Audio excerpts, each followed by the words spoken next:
Está entrando no ar Portos, Aeroportos e Modais, com Ednei de Oliveira.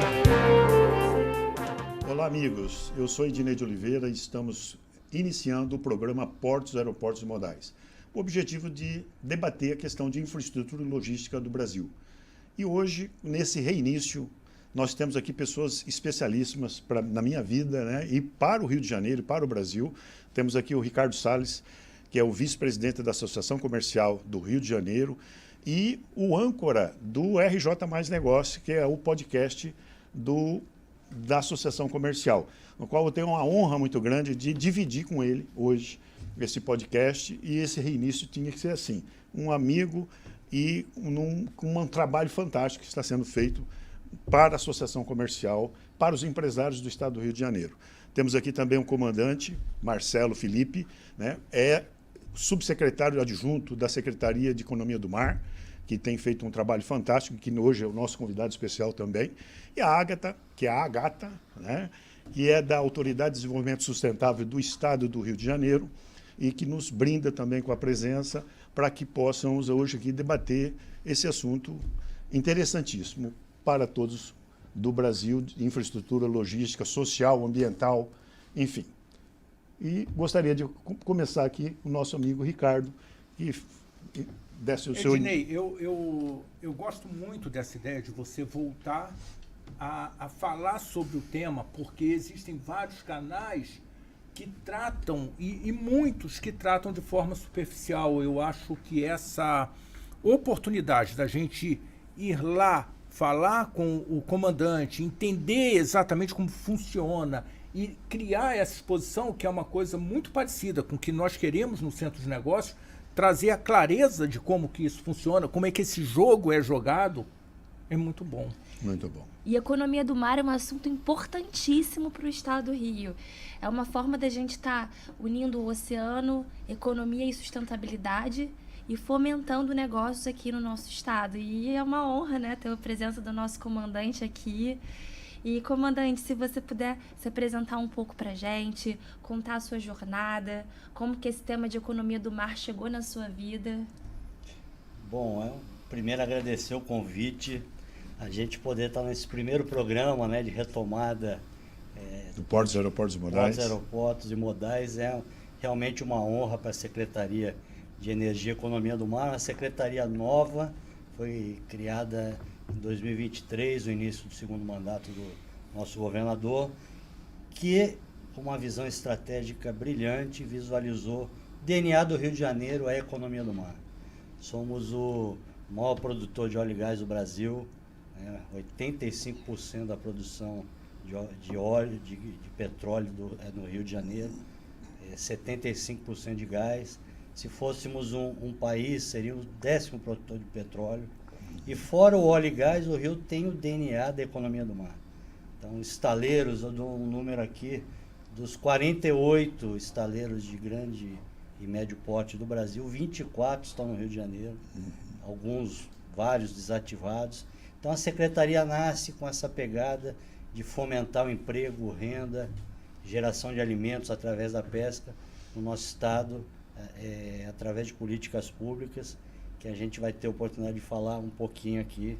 E como eu comecei no mar, né, essa sua pergunta, com 15 anos, decidi seguir a carreira naval, entrei para o Colégio Naval, foram 33 anos na Marinha do Brasil, tive o privilégio de comandar 3 navios de guerra, naveguei muito, então me aposentei em 2020, fui para a reserva e quis o destino que voltasse em atividades ligadas ao mar, né?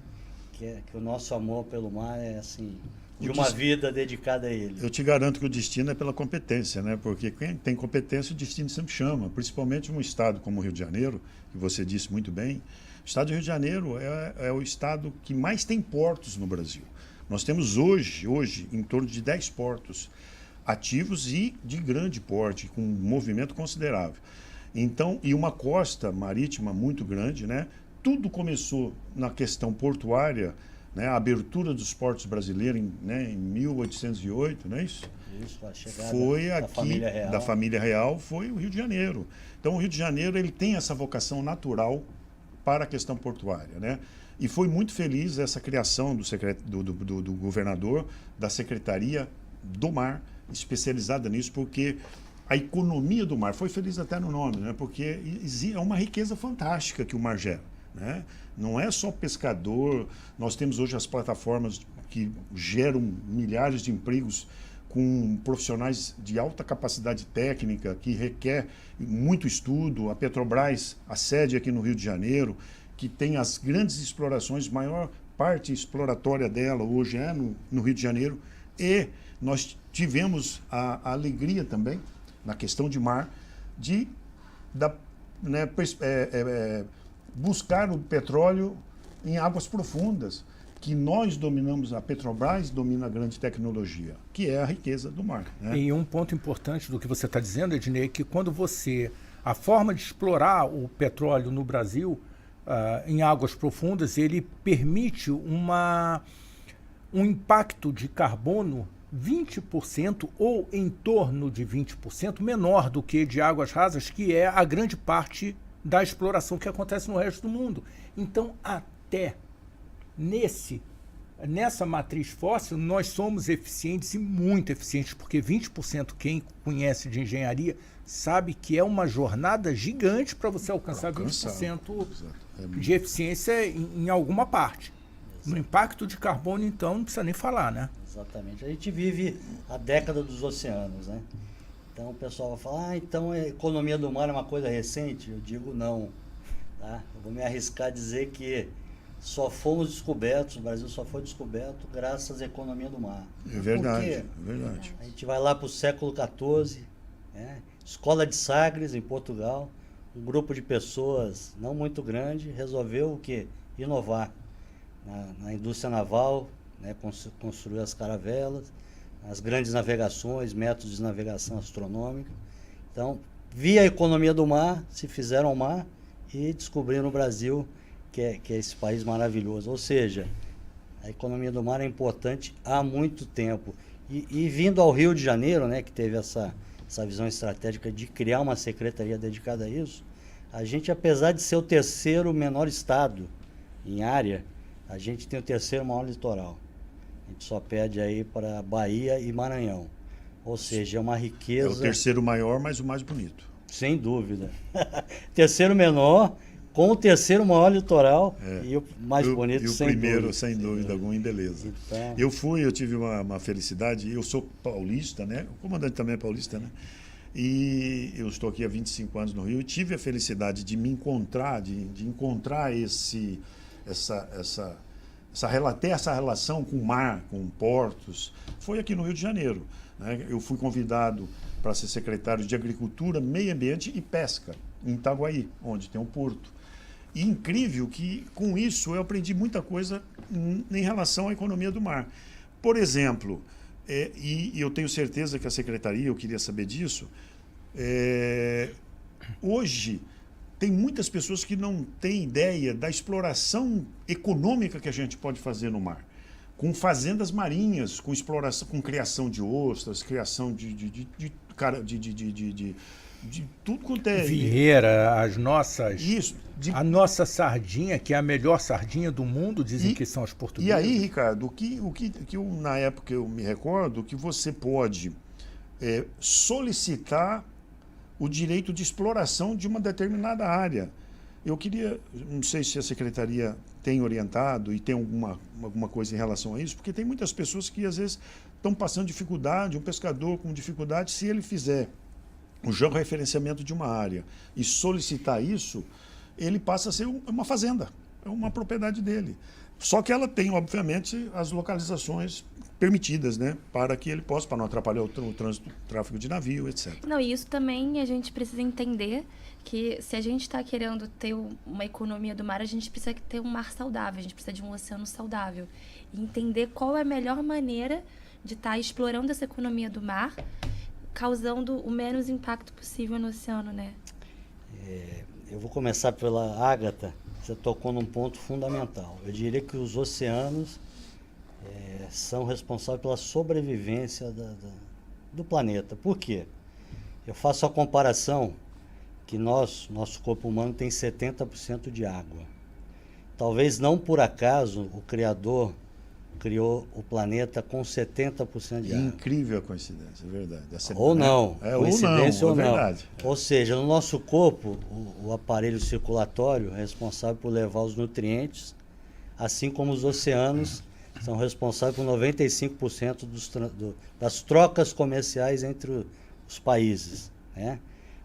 Também o corpo humano, né, o aparelho circulatório vai fazer as trocas gasosas, CO2, oxigênio, como o oceano faz a mesma coisa. através da Incrível, evaporação.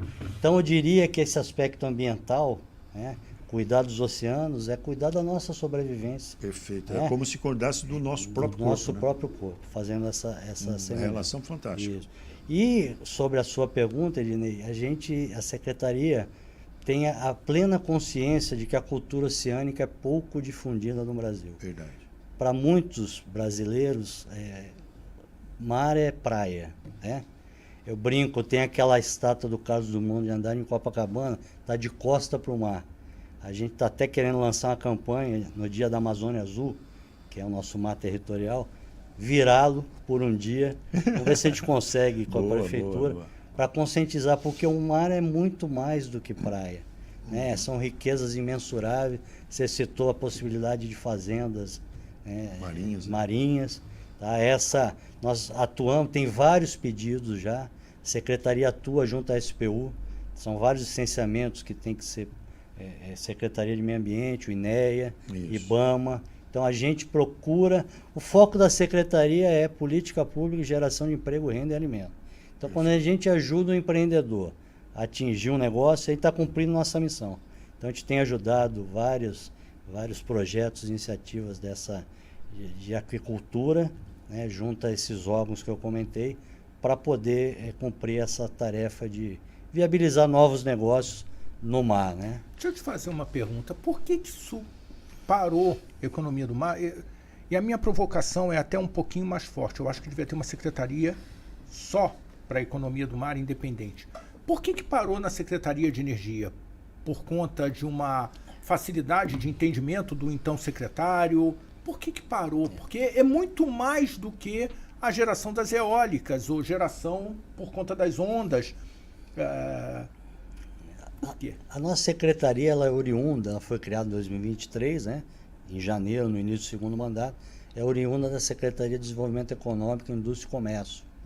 Então ela sai dali e é criada a Secretaria de Energia e Economia do Mar.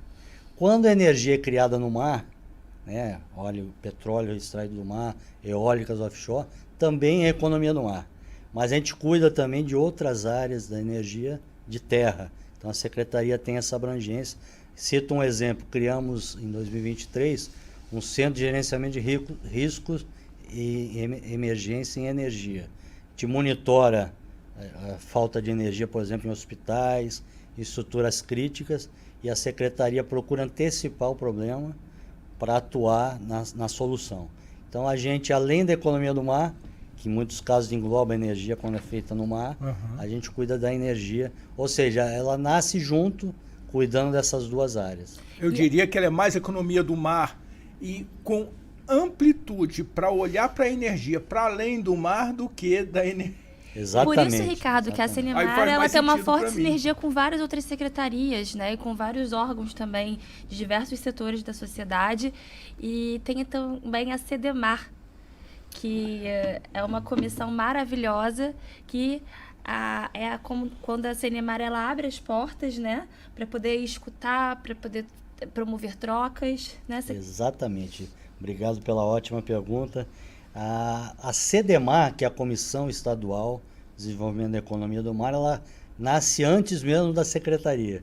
Ela já existia lá na SEDEIX, na Secretaria que nos antecedeu, como uma comissão de fomento, né, da economia do mar no Estado. Como? A gente congrega ali o tríplice hélice, né? Nós temos o governo coordenando, iniciativas, empresas privadas, academia, todos num fórum de debates para quê? Formulação de políticas públicas. O Ednei teve o prazer de comparecer na nossa última. A gente tem reuniões trimestrais. São grupos de trabalho? São 16 grupos de trabalho dos vários setores da economia do mar. Os senhores terem ideia, os 2 últimos criados foram mineração offshore, que a gente nem tem legislação no Brasil. Olha isso, que É fantástico. uma riqueza fantástica no leito marinho, inexplorada ainda. Então o Rio, apesar de ser uma atribuição federal, o Rio quer propor iniciativas para que tenha uma lei, né, federal, Olha que leis estaduais. interessante. E criamos também um outro grupo de trabalho recente, que é descarbonização e crédito de carbono. Que a gente vê inúmeras iniciativas de descarbonização que as empresas e outros órgãos poderiam estar gerando crédito de carbono e virando dinheiro, né, para fomentar a economia. Então a gente está propondo aí essa discussão com os vários setores para, de repente, criar uma agência estadual de crédito de carbono, para a gente poder... São exemplos. Temos grupo de petróleo, gás, indústria naval, descomissionamento, que é um mercado... Descomissionamento é um mercado gigantesco nos próximos anos. E o barco acaba sendo rebocado para Isso. Esse muito distante. Muito, porque muitos estaleiros não estavam preparados, já estão se preparando. A Convenção de Hong Kong entrou em vigor recentemente e tem alguns requisitos que têm que ser cumpridos, muitos ambientais, e a gente está fomentando essa adequação para não perder clientes, né? Por exemplo, o país de bandeira que aderiu a Hong Kong não pode descomissionar uma plataforma ou um navio num país que não tenha aderido. E o Brasil está em processo de internalização da Convenção de Hong Kong ainda. Então a Marinha cuida disso. Ainda não aderimos. Já aderimos, mas não internalizamos. Tá. Então a gente está internalizando, ou seja, o MRE com a Marinha estão fazendo os trâmites. Estamos simpáticos a... É mais Sim. ou menos por Não, aí. é necessário, né? Aham. Os requisitos ambientais hoje são inimagináveis desmantelar numa praia como era feito em alguns países, né? É porque há algum Recentemente. tempo ficou um barco aqui à deriva e... Não, nós O temos São aqui Luís, o São fundeado aqui na Baía de Guanabara e afundado, nem fundeado, Sim. afundado mesmo. Nós temos vários cascos aí que atrapalhavam, inclusive, a navegação, perigoso, inclusive, para embarcações. E o descomissionamento é uma coisa importantíssima. Importantíssimo. Plataformas de petróleo são várias hoje. Você que precisa, fazer né? isso sem tirar o amianto é um problema, assim, Exatamente. gigante. Ambiental. A mineração que você falou, nome também. a mineração ela está dentro daquela ideia das fazendas marinhas, é mais ou menos daquilo, também. porque o que as pessoas têm que entender é o seguinte: o que tem aqui em solo nós temos no mar, no oceano, né? Nós temos ouro, nós temos prata, nós temos todos os minérios ali embaixo. Obviamente que para que você faça essa prospecção, buscar isso aí, tem a questão ambiental, que uma coisa que você fez uma comparação hoje que eu vou guardar para a vida, que é a semelhança do corpo humano com a Terra, com o planeta Terra, que é 70% água. Olha, hein, é fantástico. Então, isso traz consciência, né? Quando as pessoas começam a entender esses detalhes, são coisinhas simples, bobas, aparentes, mas não é.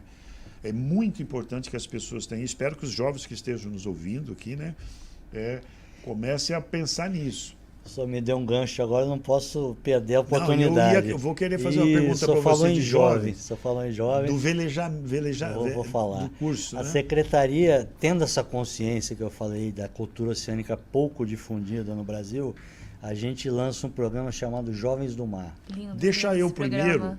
pedir para o pessoal da técnica passar o vídeo que você me encaminhou para o pessoal de casa ver como é. Ótimo, excelente.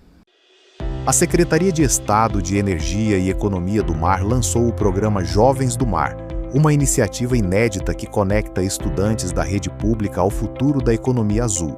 Um marco na formação da juventude fluminense que amplia horizontes, incentiva a pesquisa e valoriza nossa história ligada ao mar. Para tornar esse propósito real, o Jovens do Mar oferece vivências que unem ciência, cultura e esporte. Na vertente acadêmica, os jovens têm contato direto com a ciência. A bordo do navio oceanográfico da UERJ, participam de aulas de biologia marinha, oceanografia e princípios de navegação. Experiências práticas que revelam talentos, despertam vocações e fortalecem a consciência ambiental diante dos desafios da economia azul. Na vertente cultural, o mergulho é na história e na tradição marítima brasileira, em parceria com a Marinha do Brasil. Os estudantes exploram o espaço cultural da Marinha, visitam embarcações históricas, submarinos e a réplica da nau Capitania do Descobrimento. O roteiro inclui ainda o Museu Naval, passeios no navio rebocador Laurindo Pita e a experiência única de conhecer a emblemática Ilha Fiscal, símbolos da memória nacional e do patrimônio marítimo. E na vertente esportiva, os alunos vivenciam aulas de vela e remo em um barco-escola, em lugares como a Enseada de Botafogo. Uma prática que une disciplina, trabalho em equipe e contato direto com o mar, fortalecendo a mentalidade marítima e a vivência esportiva. Mais do que atividades educativas, o Jovens do Mar é um investimento no futuro do estado do Rio de Janeiro. Um programa que desperta encantamento e aprendizado, conectando juventude, ciência, cultura, esporte e cidadania. Estamos formando uma nova geração consciente, preparada e inspirada a transformar o oceano em conhecimento, inovação e oportunidades.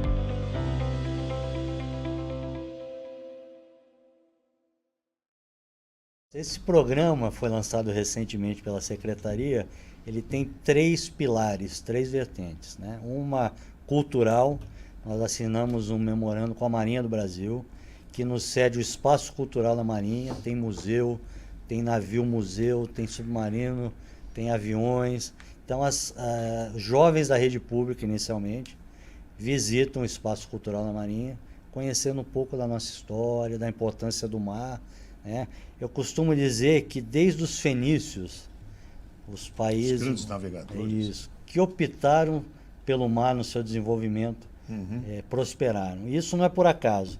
Adam Smith, lá em 1776, naquele livro A Riqueza das Nações, fala que os países que têm o mar para permitir as suas trocas comerciais têm uma vantagem, saem na frente muito, anos-luz em termos de vantagens econômicas, né? Com toda a tecnologia, continua sendo assim hoje. 1700 que você está falando, e continua sendo exatamente assim hoje. Eu diria, Ricardo, que hoje, inclusive pela consciência e pela necessidade de alimentação do planeta, da população mundial, ficou muito mais acirrada essa disputa, né? Tanto que nós estamos vendo guerras, conflitos por conta de domínio de mar, de costa marítima, e por conta da importância disso. Eu digo sempre, o Portos e Aeroportos Modais, a gente tem esse objetivo exatamente de mostrar isso. Transporte uma grande parte de transporte de cargas não é feita de avião e nem de trem, é feita de navio. Então, a importância dos oceanos, da questão marítima, da navegação, ela é o que sustenta a humanidade, é a que interliga e conecta tudo. Eu dou um exemplo. Na pandemia, os portos funcionaram 24 horas por dia, 7 dias por semana e 30 dias. Fica em casa, mas o navio tinha que estar circulando. Porque se só fechar um porto, não tem pão amanhã na padaria. Não tem pão amanhã. Porque, né, um exemplo que a gente dá.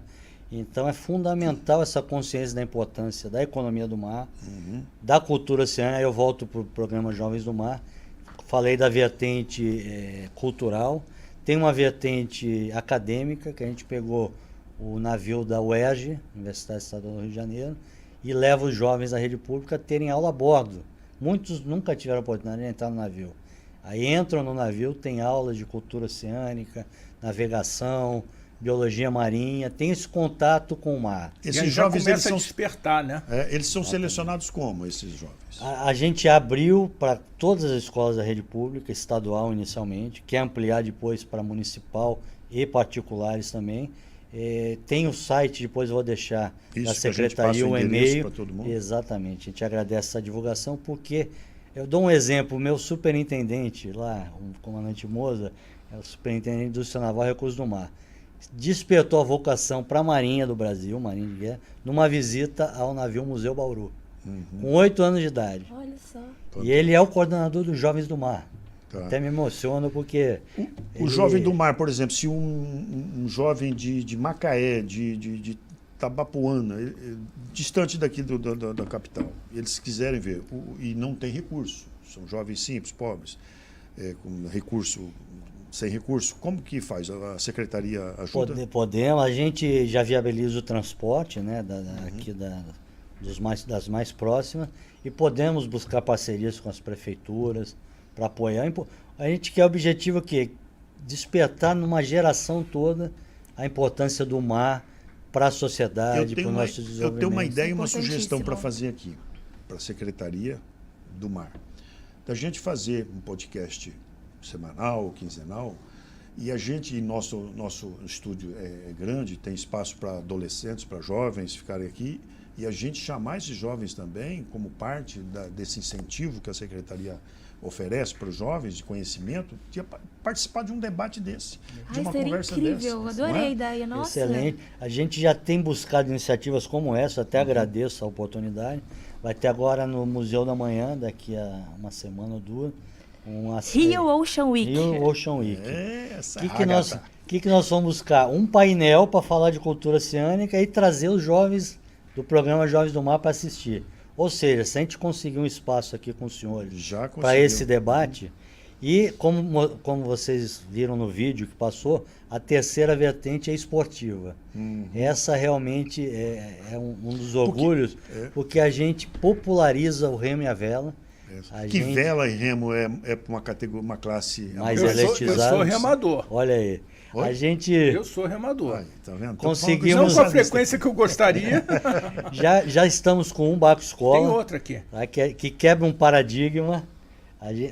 A vela normalmente é no Optimist, que é um barquinho pequeno de um lugar. Esse barco escola do programa Jovens do Mar, ele tem 6 lugares. Vai um instrutor e 5 alunos, ou seja, otimiza as aulas de vela e remo na mesma embarcação. E como vocês viram no vídeo, é um programa assim belíssimo que a gente leva para a rede pública, uma chance de um esporte que talvez fosse bem difícil chegar, né? Porque você precisa do equipamento, né? E na última Olimpíada, 0 medalhas na vela. De repente a gente, com esse programa, fomentando, mais talentos surgirão. Porque talento o Brasil tem muito no esporte. Às muito, vezes muito. Falta realmente condição. Oportunidade. Então esse programa Jovens do Mar está aberto a todas as escolas da rede pública. Só se inscrever nesse e-mail. Podcast Portos Aeroportos Mais Jovens do Mar. Pronto. E aí a gente traz jovens para debater aqui junto com a Secretaria. Excelente. Será fantástico. Agradecemos muito. Muito bom. Ágata, fala, Ágata. Bom, quando a gente estava falando, né, sobre as diversas oportunidades que a gente pode ter de economia do mar, me veio a lembrança do Plano Espacial Marinho, que é um caminho excelente para ver como a gente pode estar coordenando esses diversos interesses com a proteção do oceano, para entender as áreas ali que, se você for explorar, você pode estar causando um dano irreversível, mexendo com espécies que já estão até em extinção. Então, a gente começar a entender, a conhecer, a ter esses dados, a escutar os diversos setores, é uma forma da gente poder construir um caminho super interessante. Seguro para a sustentabilidade. E agora a gente está justamente nesse momento de construção do PEM aqui no Sudeste, né? Exatamente, excelente pergunta. O que é o PEM? Plano Espacial Marinho. É o Planejamento Espacial Marinho. Planejamento. É você atribuir às áreas da nossa Amazônia Azul atribuições específicas econômicas. Por que isso é importante? Isso vai dar uma segurança jurídica para os eventuais investidores. E para isso, a costa brasileira foi dividida em 4 áreas, né? O Sul, o PEN Sul já iniciou, já está em andamento. O Sudeste vai lançar agora dia 23 na FGV, vai ser o lançamento. Tem o PEN Nordeste e o PEN Norte. E é importante porque vai definir as áreas todas de atividades econômicas que podem ser realizadas naquela faixa que vai ser definida com a sociedade, né? Inclusive, esse PEN houve a sociedade, houve o histórico daquelas áreas, né, as atividades que já eram relacionadas lá, e vão procurar fazer esse ordenamento aí da nossa Amazônia Azul. Terras raras estão relacionadas lá no PEN. Vão estar, né, toda essa parte de mineração offshore, as áreas que poderão ser exploradas. A ideia é essa, é poder fazer um ordenamento. Quem conduz isso é a Marinha, através da Secretaria da Comissão Interministerial dos Recursos do Mar, junto com o Ministério do Meio Ambiente. Eles trabalham em conjunto para a condução do planejamento espacial marinho. Você sabe que há uns 20 anos, talvez, teve o comandante da Marinha esteve aqui e falou pela primeira vez da Amazônia Azul.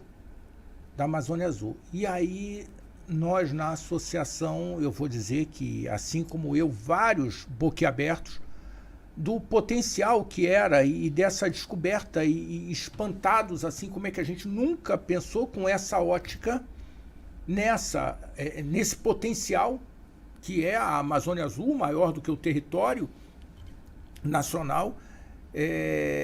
Mas sabe uma coisa que eu fico assistindo Agora, Ricardo, a Amazônia Azul também está no mapa mundi do Brasil. Exatamente. É possível a gente visualizar, a gente entender essa riqueza, né? Exatamente. Esse termo foi lançado pelo um ex-ministro da Marinha, comandante da Marinha, Roberto de Guimarães Carvalho. Ele até conta, né, que ele vivia uma época de dificuldade orçamentária e queria mostrar a importância do mar lá no Congresso e faz essa comparação.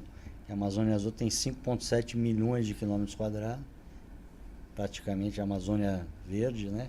E ele usou essa comparação e pegou e ficou, e mostra realmente essa importância econômica, social e de sobrevivência, né, ambiental que eu citei para os senhores. E recentemente incorporamos quase o território de uma Alemanha, através de trabalhos da Marinha, lá nas Nações Unidas, mostrando que essa área que foi expandida da nossa Amazônia Azul fazia parte da extensão da nossa plataforma continental. Ou seja, foi provado e já incorporamos mais uma área equivalente a uma Alemanha. Imagina que tem de riquezas nesse subsolo marinho que pode ser explorado a partir de agora. E com o planejamento espacial marinho, a gente também começa a perceber que podem ter atividades concomitantes acontecendo no oceano, né? Uma no fundo do mar, uma no meio do mar e uma na superfície do mar. Perfeito. Então, isso é interessantíssimo. Importantíssimo esse ordenamento, até por segurança das atividades, né? E também para o investidor saber que não, aqui está planejado, está ratificado pelo governo, que pode ser uma área de eólica offshore, por exemplo. Que é a Secretaria, até aproveitar a oportunidade, tem um projeto junto com a Petrobras de lançar a primeira turbina eólica offshore na área do Porto do Açu, uma área a 12 milhas da costa, e já estamos aí trabalhando nas licenças para tal, né? Que a gente tem que... Iniciativa privada? Também. Só ter uma ideia, esse grupo de trabalho tem 50 e poucas organizações trabalhando juntos nesse primeiro projeto do Brasil. A gente tem que ter a consciência que o petróleo é finito, né? Não vai ser hoje nem amanhã, até 2030, se nada for descoberto a mais, vai ter a inflexão, né, na produção. Então, aqui na Bacia de Campos, né? Isso. Eu digo se não houver outras descobertas aí que estão tendo lá na margem equatorial. E se já tem pontos, né, que já tem exploração acontecendo, eu acho importante a gente continuar nesses pontos e não querer ficar buscando novos pontos em outras áreas do Brasil que já tem uma super importância de preservação ambiental. Você comentou da ambiental e eu acrescento a responsabilidade social nessa transição energética. Porque a gente, para pensar em fechar um posto de trabalho do óleo e gás, a gente tem que ter aberto antes da energia renovável. Então, Exato. Por isso que são importantes esses projetos, que a gente tem uma experiência de 50 anos no offshore. Essa indústria offshore pode migrar para eólica offshore. Né? Estaleiros podem produzir turbina. Então, a gente tem que ter essa responsabilidade social na geração de emprego e renda. Por isso que é importante a política pública aí da transição energética, né? E aquilo que o Ricardo falou, tentar buscar sempre a maneira mais sustentável possível de estar retirando aquele petróleo, porque a gente já sabe que a gente está liberando carbono estocado, né, na atmosfera, aumentando aí, intensificando aí as mudanças climáticas e tudo mais. Só que se a gente não fizer isso da maneira mais sustentável possível, a gente vai estar aumentando aí a nossa emissão de carbono. Então, buscando essas maneiras é essencial também. Ricardo bem colocou, a nossa produção de petróleo já tem a menor pegada de carbono do mundo. O pessoal tem que entender que a quantidade de carbono produzida na extração do petróleo, por navios, por plataforma, isso é a pegada de carbono. E a nossa é a menor já do planeta. É quase a metade do que os outros fazem na Comandante produção. Marcelo, acho isso que o Ricardo falou, o que a Agatha falou, A questão ambiental é, obviamente, importantíssima, é fundamental. Volto a dizer aquele exemplo que você deu do corpo humano com a Terra. Ponto. Isso aí já mostra a importância de cuidar do meio ambiente. Só que nós temos também, e eu acho que precisa de órgãos públicos, assim, de entidades como a Associação Comercial, a Ágata, que é a da Autoridade de Desenvolvimento Sustentável, conscientizar as pessoas jovens, principalmente, que é o nosso futuro, que uma coisa é a gente preservar. O que não pode é também criar dificuldades exageradas para que se empreenda. Porque nós temos essa dificuldade de investidores, de empreendedores.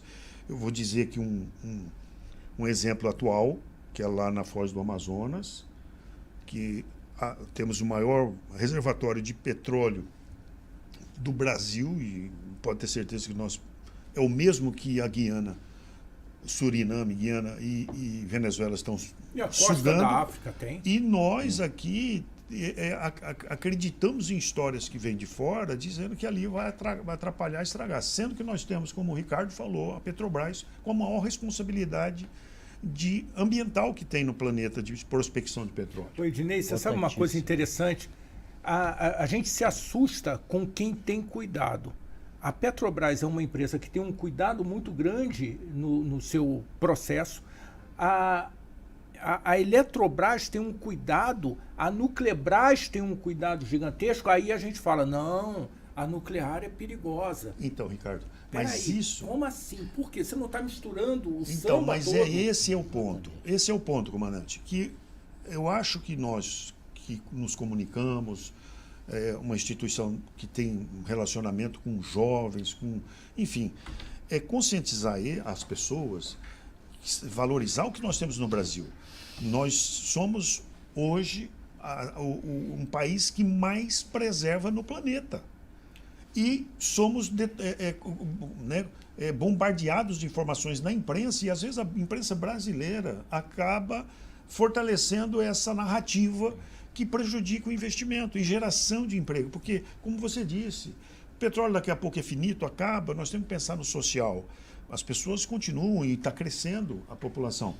Só que se a gente ficar com essa política de que não pode fazer uma escavação em determinado lugar porque ambientalmente existem contrapartidas que podem ser dadas, podem ser oferecidas, enfim. Então, Ednei, mas a gente também pode pensar que se já existe exploração de petróleo em diversos outros pontos, para que a gente precisa explorar na Amazônia? Porque é riqueza. Prosperidade para o país. E outra, Ágata, o que acontece?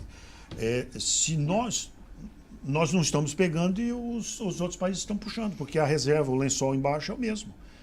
Entendeu? Então eles estão puxando. E isso é uma política exatamente de interesse internacional, de que nós não prospectemos o petróleo. Até porque nós podemos ficar autossuficientes. E não interessa na economia mundial. O que os brasileiros precisam perceber é o seguinte: temos que preservar, com certeza, mas temos que viver e temos que dar oportunidade para as pessoas crescer. Nós estamos numa pobreza absurda no Brasil. Nós somos um país pobre. É um país rico do povo pobre. Alguma coisa está errada. Então, onde eu falo, você preservar o meio ambiente, eu fui secretário do meio ambiente, eu sou o que mais defendo a preservação ambiental. Eu tenho um programa ambiental que vocês conhecem, que eu fui homenageado na ONU, tive a honra, né, de receber uma homenagem da ONU, que é um programa ambiental de sustentabilidade. Então, eu posso falar, eu tenho direito de fala, como diz. Por quê? Eu tenho um programa que é premiado. Então, porque eu me preocupo com isso. Só que tem um detalhe, tem o lado também da exploração de empreendedorismo. Se nós fôssemos com esse rigor todo hoje, nós não teríamos aterro do Flamengo, não teríamos... Onde nós estamos aqui, talvez nós estaríamos... Não, nós não teríamos hidrelétricas. Eu acho que... Isso. Eu acho que a gente tem que pensar e usar os instrumentos atuais, o conhecimento atual, para que a gente mitigue ao máximo o impacto. Abrir mão de um desenvolvimento, cercear esse mesmo brasileiro que está no Amapá de ter a riqueza que o Rio de Janeiro gerou durante todos esses anos, é uma maldade com aquela população. Agora, precisamos incrementar. Eu acho que a gente muitas vezes busca trilhas erradas. A gente fica fazendo um questionamento no lugar de entender, Petrobras, como é que são as práticas de mitigação. E se vazar aqui, e se tiver isso, e se... Já tem, se não me falha a memória, 66 poços. Eu acho que foi isso que a Silvia me falou há algum tempo, a Silvia Anjos. 66 poços perfurados para entender o quanto tem, a profundidade que tem. O que aconteceu? Não é uma perfuração que começou ontem e que vai fazer a primeira experiência. Já está há anos ali. Eu acho que essa conexão, e comandante, você abriu muito bem, falando que a gente tem que olhar o quanto isso pode ser bom para o desenvolvimento. Mas uma pergunta. Vocês estão fazendo a comparação, né, da Amazônia aqui com o Rio, do nosso desenvolvimento, mas por que essa forma de exploração de petróleo seria o único caminho possível para esse desenvolvimento, para tirar essas pessoas da pobreza? Será que não teria outras alternativas da gente estar buscando esse enriquecimento? Não, mas isso sem que eu estou falando é com da Foz do exploração de Amazonas, petróleo. é do mar. É Isso. o único que tem. Um exemplo. O mar é ali. Não é o único. O local é ali. Mas nós é temos... um muito próspero, né? Isso. Você vê o Rio de Janeiro, Não, quanta riqueza veio do petróleo, royalties. Exato. Entendeu? A gente tem uma população lá ao norte que precisa de um desenvolvimento também. Se tem lá a riqueza, agora com responsabilidade, a própria corrente da área ali, no eventual vazamento, não vai jogar o óleo para ela vai E aí, afastar Agatha, da costa. respondendo isso, é porque nós estamos falando de mar. A exploração de mar, não é só em terra, é em mar. Então, se nós já exploramos, a Petrobras, ela ensina o planeta, o mundo, de como fazer com sustentabilidade. Em águas profundas. Então, por que incrível. não querem deixar ela fazer ali se os outros estão fazendo logo um pouco para cima? Entendeu? Então, nós brasileiros estamos sendo enganados. Enganados com narrativas que mostram o seguinte, é um crime. É como, eu diria até, o que se faz com os indígenas brasileiros, os indígenas nossos. É uma exploração, ele não pode fazer isso, não pode explorar a terra, não pode fazer aquilo. Tirou o que eu ia falar agora. Falou em terras raras, né? Muitas das reservas indígenas são colocadas sobre essas terras raras. Exatamente. Tipo assim, não explora, guarda aí para mim. Para mim, porque o futuro eu quero. E depois eles vêm Pensa tomar. nisso. É verdade. E nós estamos falando da Amazônia Azul, mas é um comparativo perfeito com a Amazônia Verde. Tipo assim, você não pode explorar, mas um dia eu vou explorar isso aí. E eu fico vendo hoje... Que a Amazônia, você sabe que tem uma cobiça internacional. Não. Nossa. A maior reserva de água potável do mundo está no Brasil. Isso. E no futuro vai ser como o petróleo já foi uma questão de crise, Raríssimo. a água potável vai ser. Não, e o Brasil é o país de maior preservação de verde do planeta. Isso não quer dizer Que a gente não possa melhorar, preservar ainda Isso. mais. Isso, quando atingirmos a meta, a gente dobra a meta. É isso. E assim, mas uma coisa que a gente precisa sempre pensar é o seguinte: da onde vêm os nossos remédios? Da onde vêm as nossas curas? Bom, hoje em Da dia... onde vem também o ar que a pureza do ar que a gente respira, a água potável? Infelizmente, Então, eu tenho- claro que a gente pensa às vezes, não, eu vou explorar para poder enriquecer através daquele pedaço de terra, mas quando a gente começa a degradar, a gente vê o custo que é para nossa saúde, o custo que é para o Mas nosso posso bolso, dar a um gente exemplo? não ter aquela Você sabe melhor do biodiversidade que ali. o Rio é o estado que mais reflorestou no Brasil. E certo? assim, vamos E é continuar. o maior produtor de petróleo. Então uma coisa não tem conflita nada, com a outra. outra. E outra Você pode coisa- manter, pode reflorestar e pode produzir o E petróleo com vou segurança. te dizer mais. Você sabe quantas espécies nativas brasileiras estão patenteadas pela China, por outros países? São centenas. Que nós, brasileiros, tentaram patentear até o açaí. Tentaram não, patentearam, mas perderam depois, porque aí chega no absurdo. Então, você vê... A gente tem que correr para patentear nossas espécies aqui. Então, Agatha, o que acontece? Respondendo essa questão do medicamento... E o tempo todo a gente está descobrindo uma espécie nova. Você acha... Eles numa querem... cortina, né? Viu, Ricardo? Eu participei de um projeto ambiental na África. Mayombe é a segunda maior floresta do mundo, que pega uma parte de Angola, e eu estive lá. Eu ainda tenho esse contrato com o governo de Angola para preservação ambiental, chama-se Adote uma Árvore. E a floresta, parte do Mayombe, estava dentro do meu contrato. E é a mesma situação do Brasil. Se uma empresa, uma Johnson, um laboratório qualquer, ele quiser entrar na floresta para pesquisar, não pode. Aqui também. Só que eu, através do meu contrato, uma cláusula no contrato, eu poderia explorar. E eu poderia fazer parceria com laboratórios. Olha só. Então eu poderia fazer o laboratório não entra comigo. Você acha que não acontece aqui no Brasil? Você acha que hoje a Amazônia não está sendo explorada por esses laboratórios? Por isso que eles não querem que entre, porque eles já estão lá dentro. Então é um caminho da gente pensar, eu comandei né? um navio na Amazônia, um navio patrulha. Uhum. Rodei a Amazônia toda. Algumas vezes eu fui acionado para fazer socorro, enchente, cidades totalmente alagadas. Às vezes eu chegava na cena de ação, já tinha uma ONG estrangeira ajudando a população. Está falando aqui um comandante de navio que comandou na Amazônia. Isso.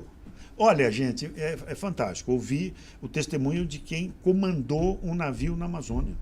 É isso, né, comandante?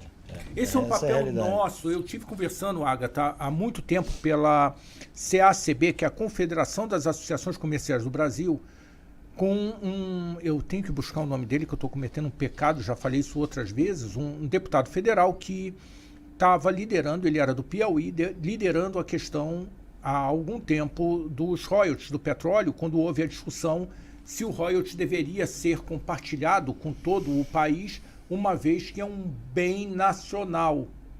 Espera aí.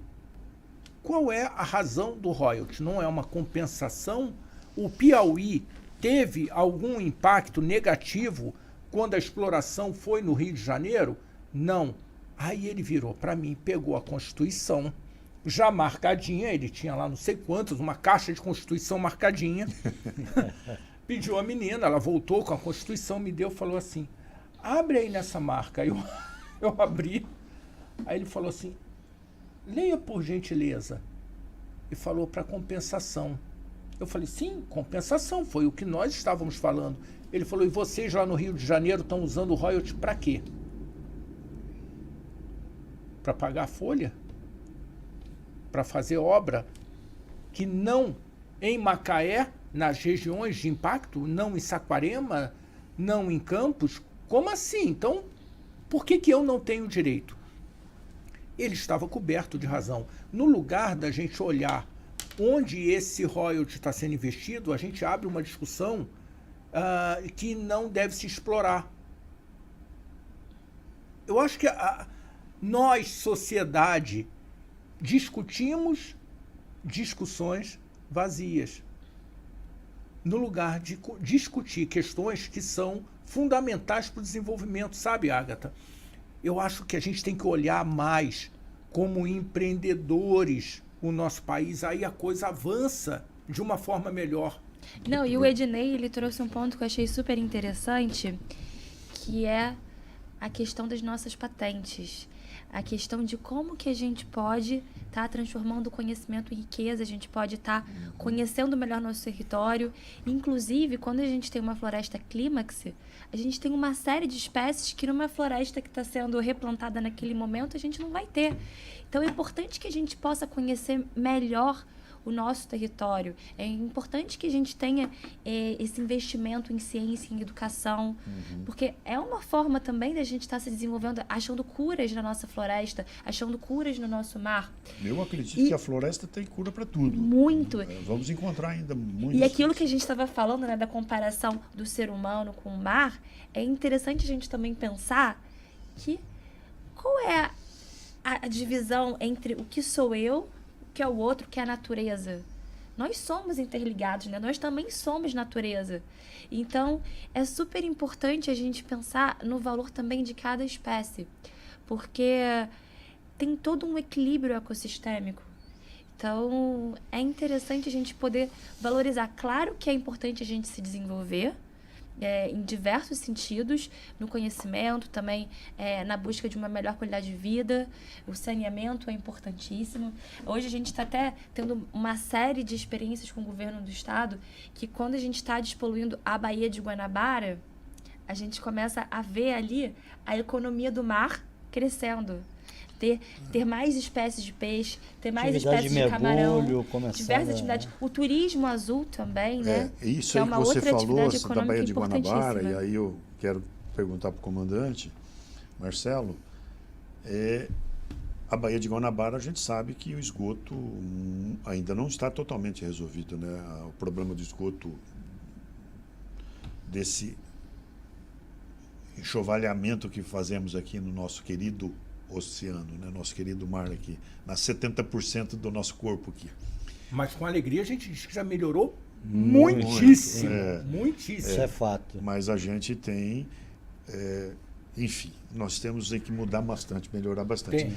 Mas eu queria aproveitar os minutos que nos restam e eu não poderia deixar de ser diferente, Falar do retomando Guandu. o programa, né, Portos e Aeroportos Modais, falar do maior projeto do Conselho de Portos, Aeroportos e Infraestrutura, que é o Complexo Portuário e Hidroviário do Rio Guandu, que obviamente todos aqui têm conhecimento e nos ajuda muito, contribui. Ricardo é da Câmara Técnica, comandante já nos brindou com a participação em vários debates, a Ágata.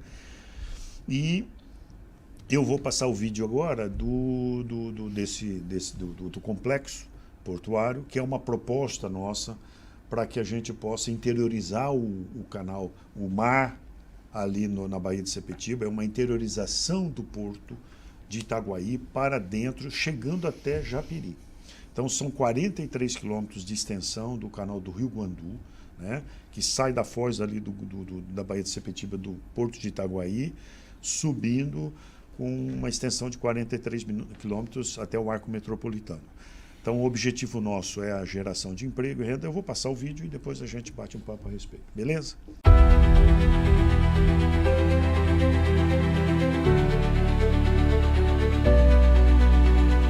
A história do Rio de Janeiro se entrelaça profundamente com a trajetória do Brasil.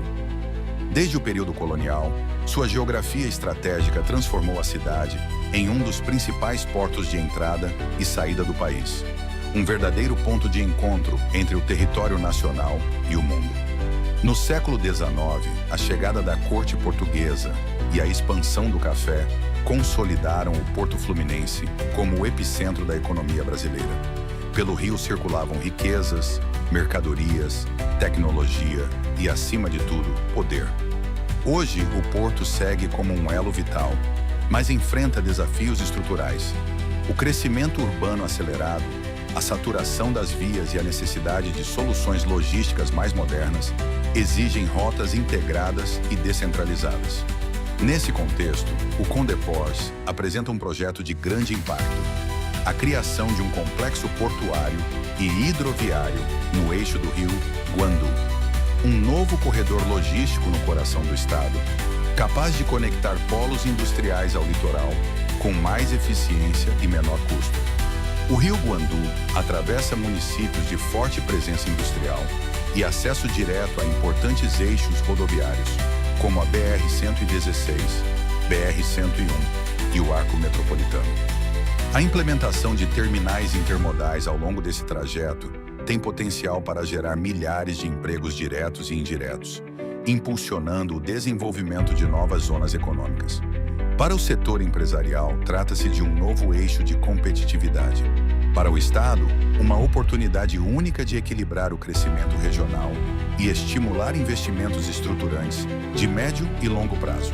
Ao longo da história, os portos e ferrovias moldaram o Rio de Janeiro. Agora, o desafio é escrever um novo capítulo, conectado à nova geopolítica, integrado aos principais atores da economia mundial e impulsionado pela inovação tecnológica.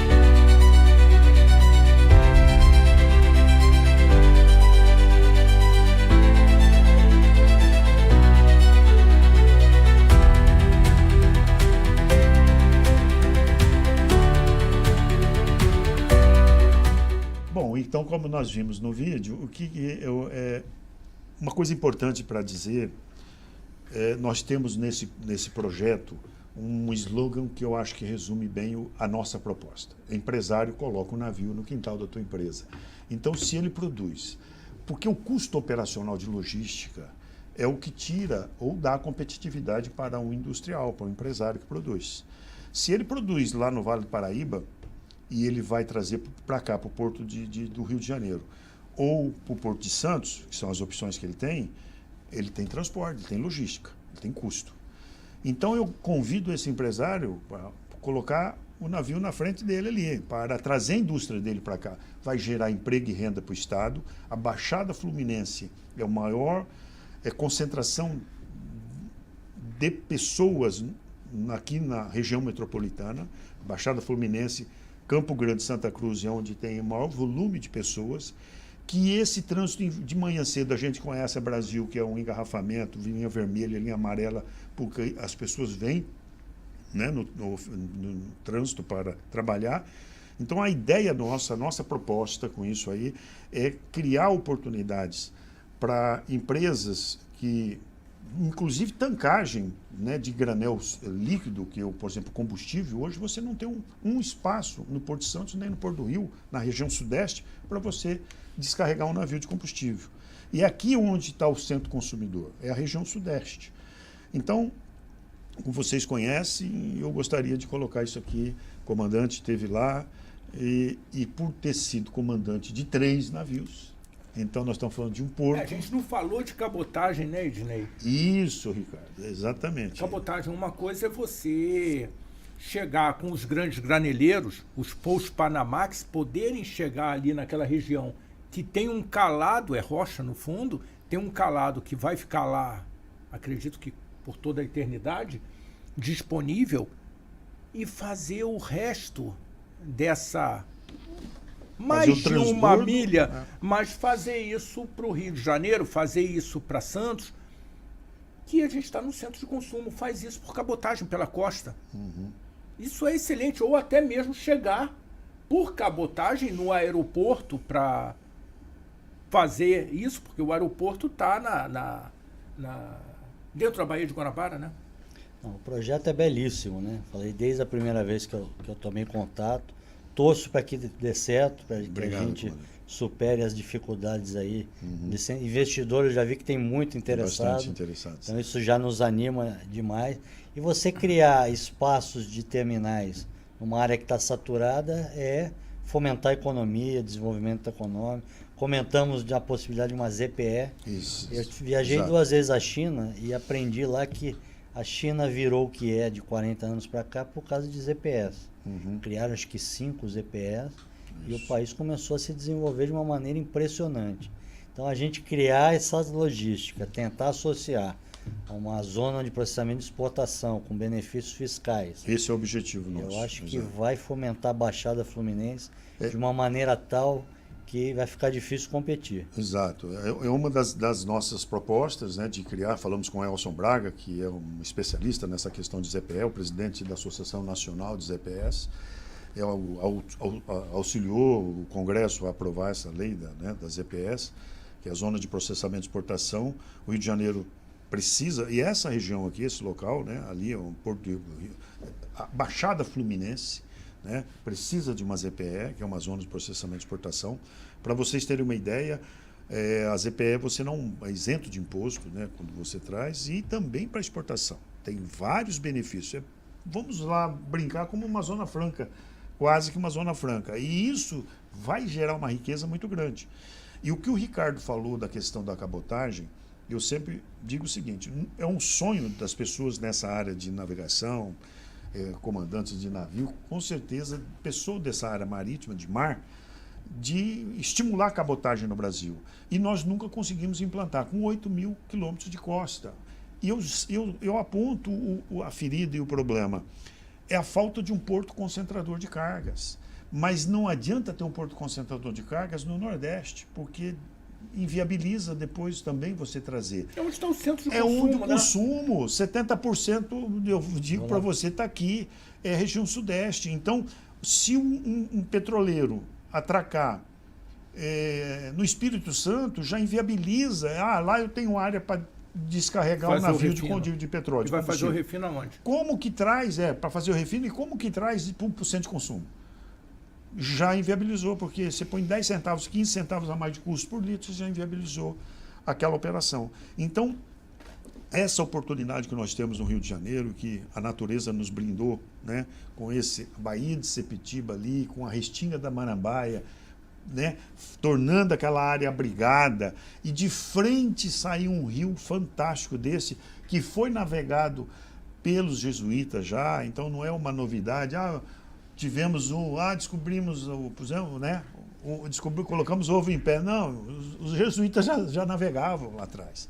A gente só abandonou, como o Rio de Janeiro abandonou a partir do momento que ele perdeu a capital e foi transferida para Brasília. O Rio de Janeiro ficou focado em carnaval e praia. E hoje nós estamos pagando a conta.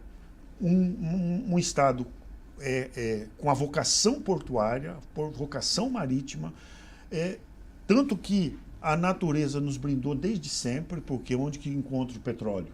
Na costa, a maior parte é na costa de offshore, é na costa do Rio de Janeiro, é na área de mar do Rio de Janeiro. Então, nós temos esse presente, e o que nós precisamos é começar a recuperar. Por isso que eu parabenizo a Secretaria de Economia do Mar de ter sido criada e por ter escolhido pessoas do teu perfil, pessoas conscientes, pessoas competentes. Que conhece do Ricardo. Não é uma coisa tão política. É muito mais fácil a gente interagir com quem conhece. Porque às vezes, Ricardo, a pessoa coloca, o político coloca lá porque ele vai apadrinhar alguém. É muito cansativo fazer uma discussão com um político que não entende nada, e você fala, cara, como é que eu me alinho? Assim, no maior esforço, como é que eu me alinho para conseguir criar uma interlocução? Eu tive participando do evento no Forte... Na CEDEMAR. Tivemos a honra de receber. Um trabalho realizado pela Secretaria, fantástico. Então, assim, lotado de gente e pessoas de nível excelente. A gente busca, e são contribuições voluntárias, né? De experts que querem fazer política pública responsável. Então já saíram projetos de lei ali, estamos fazendo agora o plano estratégico de economia do mar do Estado, ouvindo os empreendedores, que a gente tem que ouvir quem gera o emprego e renda, o imposto. É a pessoa que está ali, né, matando a cada dia um leão para sobreviver. Então a gente pega esse pessoal e faz a política pública. Por isso que está dando tão certo, cada vez mais cheio, e trabalhos belíssimos. Agora fomos ao Ministério dos Portos há um mês apresentar o trabalho da CEDEMAR, Política Porto Cidade. Nasceu na CEDEMAR. Fantástico. E aí o Ministério dos Portos pediu para apresentar para o Brasil todo. Porto Cidade. Relação Porto Cidade. Já está sendo, inclusive nesse complexo portuário nosso, a gente quer fazer o porto inteligente e cidade inteligente, né? Que é, inclusive o Protásio, o nosso grande Protásio, o nosso grande amigo, que eu acho que essa é a vocação nossa, né, do Rio de Janeiro. Interiorizar agora, buscar mais, fortalecer o desenvolvimento para a região da Baixada Fluminense, buscando criar o porto inteligente e a cidade inteligente, com planejamento, tanto que participa com a gente a CAL, que é o Conselho de Arquitetura e Urbanismo do Estado, o CREA, né, participa nessa Câmara Técnica de Debates, para que a gente possa encontrar o melhor caminho para o Rio de Janeiro. Porque eu digo o seguinte, já está na Bíblia, né? Você primeiro dá para depois receber. O Estado, se ele primeiro oferecer condição para os cidadãos ganhar, ele vai receber de volta a geração de impostos, gera riqueza e a gente vai crescer, né? Jesus já ensinou isso lá atrás para a gente que é a cabeça dura para aprender. É isso que a gente quer ouvir o empreendedor. Exato. Que é esse gerador, né, das riquezas. Estamos juntos. Bom, eu só tenho que agradecer a presença de todos. O assunto, poderíamos aqui ficar o dia todo, agradabilíssimo. O convidado super especial, né? A Ágata abrilhantando a gente aqui, menina super inteligente que eu admiro muito e muito ativa, isso é importante. E também nós temos aqui, Ricardo, a Mariana Alexandre, a filha do nosso comandante, que eu quero mandar lá um abração, um beijão para ela. Tem quantos eu tive a surpresa aqui, Mariana. Fantástico, parabéns. A Mari é uma danadinha, tá? Ela é atriz, dubladora, né? Quantos anos ela tem? Com 24. 24. E tem aí no TikTok, por exemplo, 10 milhões de seguidores. Olha isso, gente. O que é isso? Olha. O pai é meio babão, né? É, babão. Não, mas a gente também, nós vimos aqui o vídeo, né, Agatha? Fantástico, uma voz lindíssima, maravilhosa. Continua assim, parabéns. Né? E o pai que tem também, podia dar esse fruto, né? Da árvore se vê o fruto. Obrigado pelo carinho, eu te agradeço. É isso. Muito. Eu queria as tuas considerações finais, comandante, para que a gente volte mais vezes para a gente dar sequência nesse trabalho.